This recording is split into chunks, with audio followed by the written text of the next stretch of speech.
Presentamos hace un tiempo, el año pasado, este proyecto 31579L20 referido a distintos aspectos vinculados. Perdón, No, continúe el uso de la palabra, gracias. legislador. Vinculados básicamente a la cantidad de trabajadores que integran los equipos de salud. La respuesta llegó con fecha 1 de diciembre del 2020, donde se nos explica ahí que al 1 de marzo del 2020, antes de la pandemia, había 10.400 trabajadores y al 30 del 10 del 2020 hay aproximadamente 12.000, perdón, o exactamente 12.231, hablando de cómo está efectivamente la cantidad de trabajadores vinculados a esos equipos de salud y cómo creció sustancialmente el personal en virtud de la pandemia. Pero queremos hacer algunas reflexiones respecto de esta situación vinculada a los equipos de salud. Primero, hay un histórico faltante que denuncian sobre todo el ATE y la Asociación de Trabajadores del Estado, la CTA también, vinculado a un histórico faltante de personal, que todos nosotros lo sabemos. Y que cuando se pregunta en este caso cuántos son los faltantes en virtud de los grupos de riesgo que hay, se contesta que son 971 y básicamente de trabajadores de los hospitales, y estamos hablando prácticamente del 10% de la planta total de personal. Lo que nosotros queremos resaltar es que, si bien estamos hablando de los equipos de salud, los equipos de salud tienen neta relación concreta con lo que se hace en materia sanitaria en la provincia de Córdoba. Y si bien reconocemos, por supuesto, el aumento de las camas críticas que se han hecho y este aumento de personal, lo que queremos resaltar es que algunas cuestiones que tienen que ver en general con el sistema de salud. Mire, la salud en la provincia de Córdoba, después de 21 años de gobierno de Unión por Córdoba, es claramente deficitaria, sobre todo en algunos aspectos de la provincia.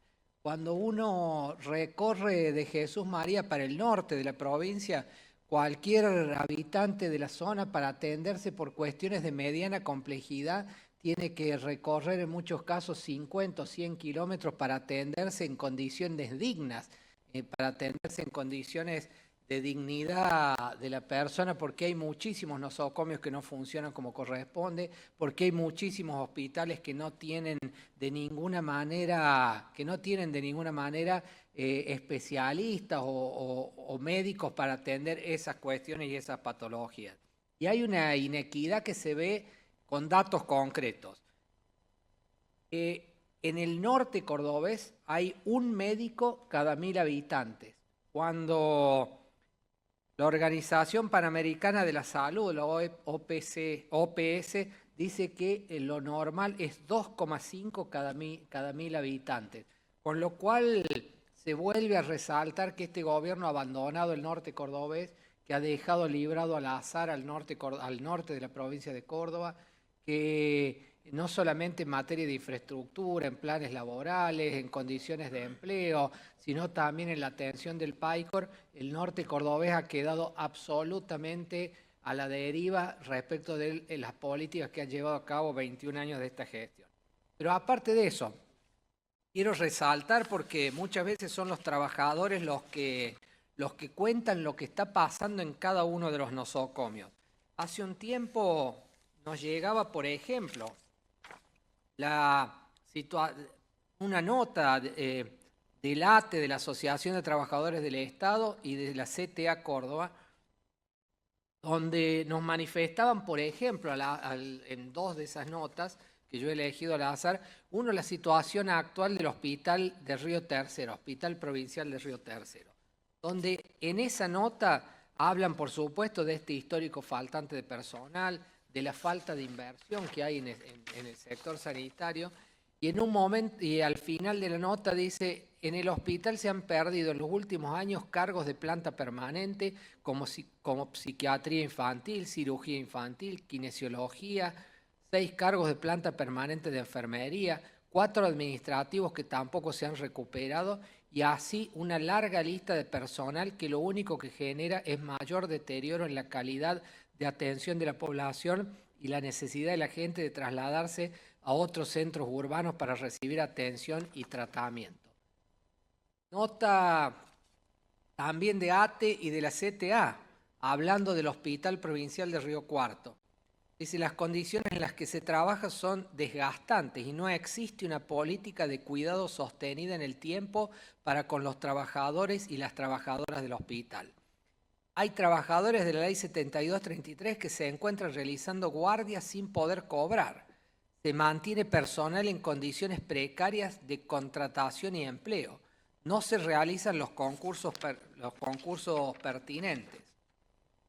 Termina diciendo, tema aparte es la infraestructura y el mantenimiento de las instalaciones que hacen a una correcta prestación para los pacientes que se encuentran en situación de internación. Ejemplo, espacios físicos que se inundan cada vez que llueve, camas que no pueden reciclarse, falta de sábanas, frazadas, colchones, averías en sistemas de ventilación, falta de medicamentos e insumos, entre otros. Esta es la situación que están denunciando los trabajadores, los que a diario ponen y arriesgan la vida en este tiempo para defender a los pacientes de coronavirus. Pero aparte de eso, hoy hemos conocido, se produjo ayer, pero por informaciones periodísticas de este derrumbe de un ala del Hospital Misericordia, que recién la legisladora Rosa Marcone había mencionado y que muestra a las claras la falta de inversión en materia de salud y de infraestructura. Pero podríamos seguir también con algunos otros aspectos que tienen que ver con la dignidad de la persona. Hace un tiempo, hace varios años, existía un programa de médicos comunitarios que lo administraba el Ministerio de Salud de la Nación.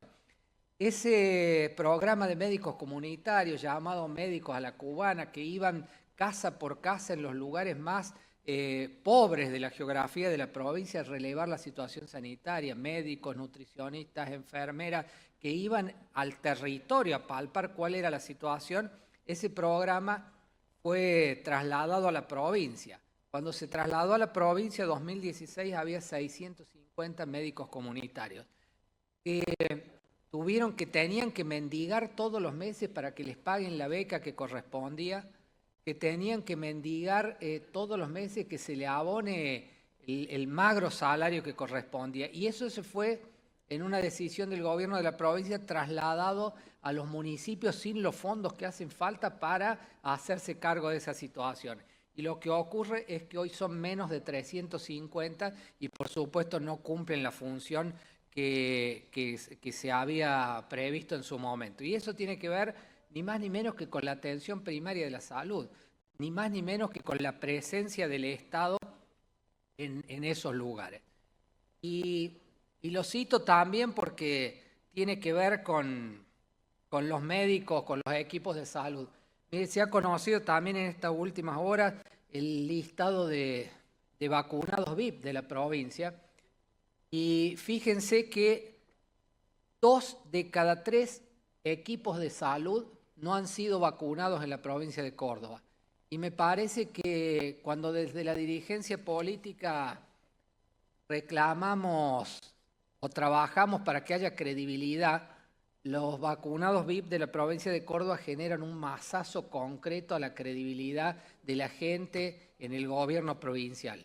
Faltan 3 años, casi un poco menos de 3 años para que terminen el mandato y me parece que estos hechos concretos de ir corriendo a vacunarse, de cambiar el orden de la vacunación, tiene que ver con la falta de ejemplaridad y tiene que ver con no tener esa ejemplaridad que los dirigentes políticos tenemos que tener a la hora de gobernar, a la hora de gestionar, a la hora de ocupar una banca en la legislatura, a la hora de tener que dar muestras a la gente de lo que nosotros estamos haciendo.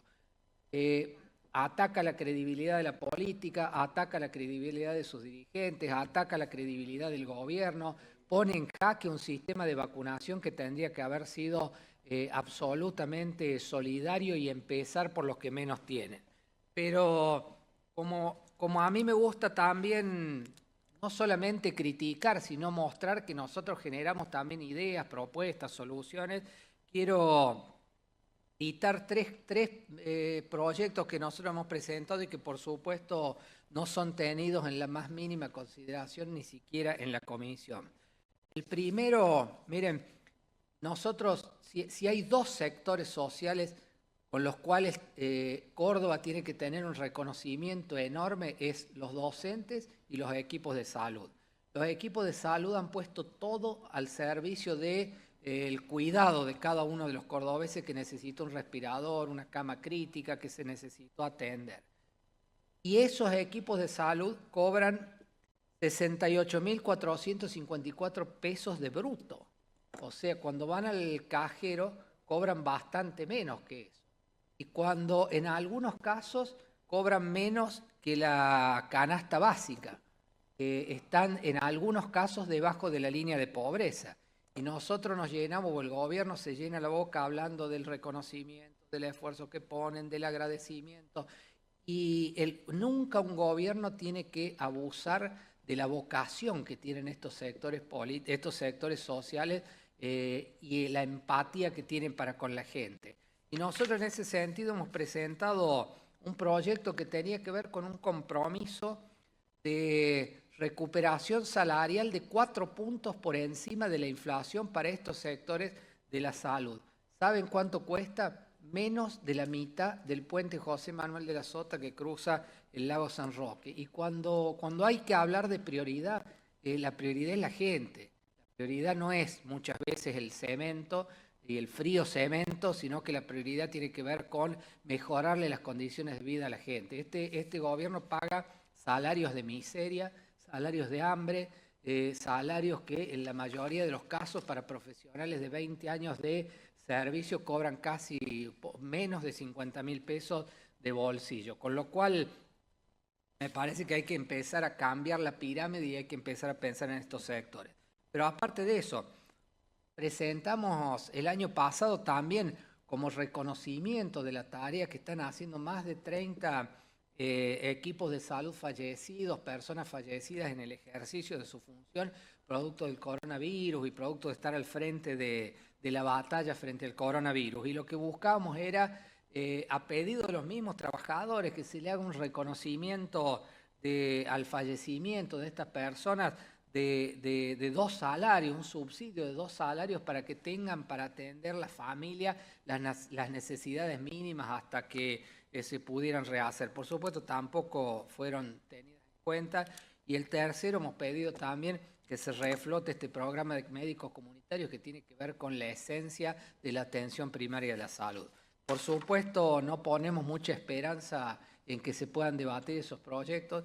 Por supuesto, creemos que, tal como ocurrió el año pasado, ninguna de las iniciativas que tengamos desde el bloque de la Unión Cívica Radical y desde el resto de los bloques de la oposición va a ser tenido en cuenta en este año parlamentario, pero esperemos que, como siempre digo, se vienen vientos de cambio, se vienen seguramente un reclamo para que Córdoba no sea Formosa y no se siga sosteniendo un gobierno que va a cumplir 24 años de gestión y que aspira a tener 28 años de gestión, que no caigamos en esas cuestiones y que nosotros le podamos señalar a la gente que hay un camino posible y que hay un camino distinto para hacer una Córdoba más digna. Muchas gracias.